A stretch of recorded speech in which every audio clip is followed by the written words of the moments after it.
வணக்கம். இன்னைக்கு நம்ம இருப்பை பற்றிய ஒரு மிக ஆழமான தத்துவத்தை கொஞ்சம் எளிமையா பார்க்க போறோம். உணர்வு, அதாவது அறிவு, அதோட முழுமையான தன்மை என்ன அப்படிங்கறத பத்தி தான் நம்ம ஆராய போறோம். வாங்க உள்ள போகலாம். சரி, வாங்க ஒரு ரொம்ப அடிப்படையான கேள்வியிலிருந்து ஆரம்பிக்கலாம். இந்த தத்துவம் பதிலளிக்க முயற்சி பண்ற ஒரு கேள்வி இதுதான். நீங்க உண்மையாவே இங்க இருக்கீங்கன்னு உங்களுக்கு எப்படி தெரியும்? யோசிச்சு பார்த்திருக்கீங்களா? இந்த உணர்வு, இந்த கான்ஷியஸ்னஸ் புரிஞ்சுக்கிறதுக்கு நாம ரொம்ப ரொம்ப பின்னாடி போகணும். பிரபஞ்சத்தோட ஆரம்பத்துக்கே போகணும். எல்லாத்தையும் இயக்குற அந்த 2 அடிப்படை சக்திகளை பத்தி முதல்ல பாப்போம். இந்த பிரபஞ்சம் உருவான அந்த ஆதி நிலையில 2 குணங்கள் தான் இருந்ததா இந்த தத்துவம் சொல்லுது. ஒன்னு வேகம், இன்னொன்னு விவேகம். வேகம்னா என்ன? அது ஒரு கட்டுக்கடங்காத சக்தி, பிரபஞ்ச அலைகளோட ஒரு சக்தி வாய்ந்த இயக்கம். அப்போ விவேகம்னா அந்த வேகத்தை கட்டுப்படுத்தி அதுக்கு ஒரு வடிவத்தை, ஒரு ஒழுங்க கொடுக்கற அறிவு. பாருங்க, இந்த வேகமோ விவேகமோ சும்மா இல்ல. இது 2 ஒன்னா சேரும்போதுதான் நம்ம உலகத்தோட 4 பரிமாணங்கள் உருவாகுது. அதுதான் வேகம், பருமன், காலம் மற்றும் தூரம். ஒரு சின்ன அணுவுல இருந்து இந்த பிரம்மாண்டமான பிரபஞ்சம் வரைக்கும் எல்லாமே இந்த 2 சக்திகளோட விளைவுதான். சரி, பிரபஞ்ச அளவுல இருக்கிற இந்த சக்தி எப்படி நம்ம மாதிரி உயிரினங்களுக்குள்ள வருது? அது எப்படி உயிர் சக்தியா மாறுது? வாங்க பார்க்கலாம். இந்த சக்திக்கு பேரு தான் ஜீவகாந்தம். சிம்பிளா சொல்லணும்னா, இது நம்ம உடம்புக்குள்ள இருக்கிற பயோமேக்னட்டிசம்.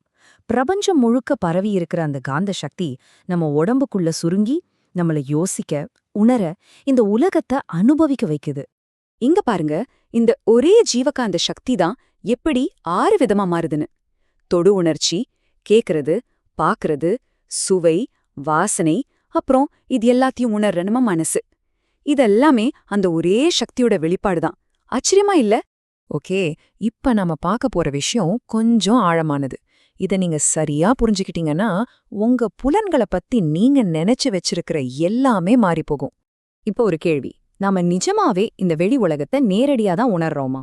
அதாவது நீங்க பாக்குறது, கேக்குறது, சுவைக்கிறதெல்லாம் அந்த பொருளோட உண்மையான தன்மையா?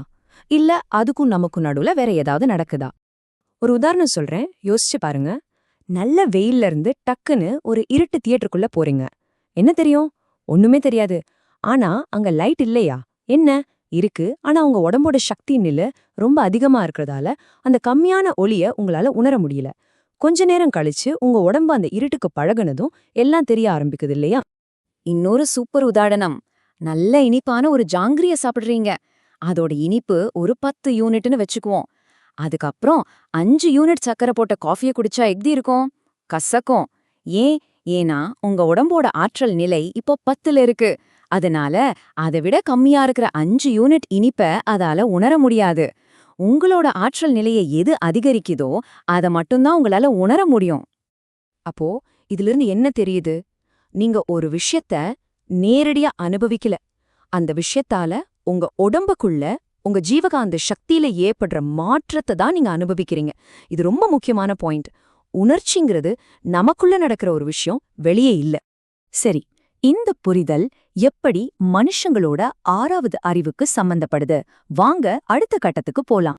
மிருகங்களுக்கு பாத்தீங்கன்னா அதிகபட்சம் 5 புலன்கள் இருக்கு. வெளி உலகத்தை புரிஞ்சுக்க அது போதும்.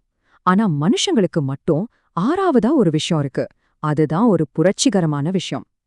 மத்த 5 புலன்களும் வெளியே பாக்குதுன்னா, இந்த 6வது அறிவு உள்நோக்கி பாக்குது. அப்படின்னா என்ன உள்நோக்கி பாக்குறது? இத்தனை விஷயத்தையும் அனுபவிச்சுட்டு இருக்கானே, அவன் யாரு அப்படின்னு நம்மக்குள்ளேயே கேள்வி கேட்கறது தான் அந்த 6வது அறிவு. வெறும் தெரிஞ்சுக்கிறது மட்டும் இல்ல, தெரிஞ்சுக்கிறவன் யாருன்னு தெரிஞ்சுக்கிறது. இப்படி உள்நோக்கி பயணம் செய்யும்போது நம்ம மனசு அந்த உயிர் சக்தியோட ஒன்னா கலக்கும். அப்போ ஒரு உண்மை புரியும். அதுதான் அறிவே சிவம். அதாவது நம்ம கிட்ட இருக்கிற இந்த உணர்வு, இந்த அறிவு பிரபஞ்சத்தோட தெய்வீக அறிவிலிருந்து வேறானது இல்ல, 2ம் ஒண்ணுதான் அப்படின்ற பேருண்மை புரிய வரும். சரி, இவ்ளோ தத்துவம்லாம் பேசிட்டோம். இதனால நமக்கு என்ன பிரயோஜனம்? நம்ம வாழ்க்கைய நல்லபடியா வாழ்றதுக்கு இது எப்படி உதவும்? நமக்கு வர வலி, நோய், இதுக்கெல்லாம் இந்த தத்துவம் ஒரு சிம்பிளான ஆனா ரொம்ப ஆழமான விளக்கத்தை கொடுக்குது.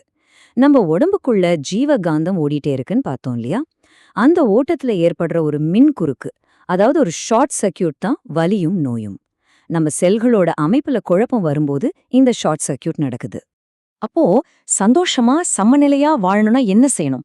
நாம செய்யற ஒவ்வொரு செயலும் நம்ம ஜீவகாந்த ஓட்டத்தை பாதிக்கும். இயற்கையோட இயல்புக்கு ஏத்தா மாதிரி நம்ம செயல்கள் இருந்தா அது சந்தோஷம். அதை மீறினா அது வலி. இதுதான் ஒழுக்கத்தோட அடிப்படை. நமக்கோ மத்தவங்களுக்கோ தீங்கு விளைவிக்காம இருக்கிறது.